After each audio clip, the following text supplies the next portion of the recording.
truth. If you'll begin with prayer, B, L, listen, E, eat, there is a good chance that by then you will actually discover how to serve them. That's the first S, serve. As a matter of fact, they'll most likely just tell you how you can serve them. Jesus said that was his mission. Right back to the Gospels. How did Jesus do this? He said, my mission is to serve and not be served. That's the first S, serve. There's this famous letter written to Diogenes, who was a Roman elite, about the early Christians. He had heard about these early Christians, and he wanted to understand what was the deal with these Christians, and why was it that at that point in time they were changing culture and changing society. So he had someone report on them to him, their observations. Here's what this letter, here's the letter that he received. And I'm going to read you and I'll make a few comments. It said this: for Christians cannot be distinguished from the rest of the human race by country or language or customs. They do not live in cities of their own. This was a letter written to Diogenes about early Christians. Now, what that first part means is they didn't cluster themselves alone or leave anybody out. And very specifically is referring to his observation that Christians were not racist.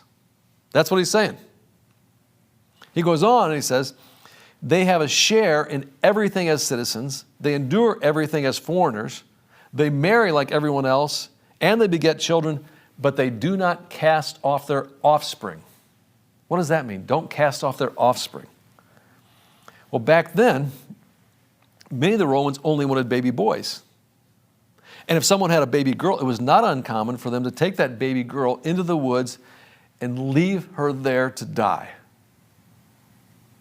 But the Christians, as he's noting here, had a reputation that they would actually go into the woods, rescue that baby girl, and bring that little girl into their home and raise them as a part of their family.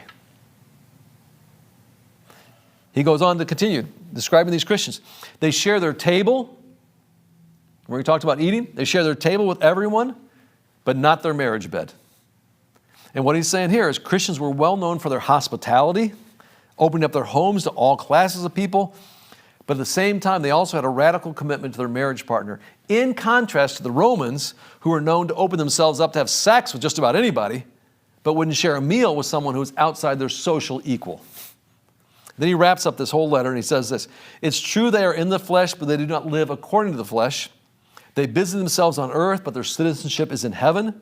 They obey the established laws, but their own lives go far beyond what the law requires. They love all men, and by all men are persecuted. They are reviled, and yet, here's how he ends, and yet they bless. And yet they bless. They bless. Let me ask you this. If someone wrote a letter simply observing your life, what would it say?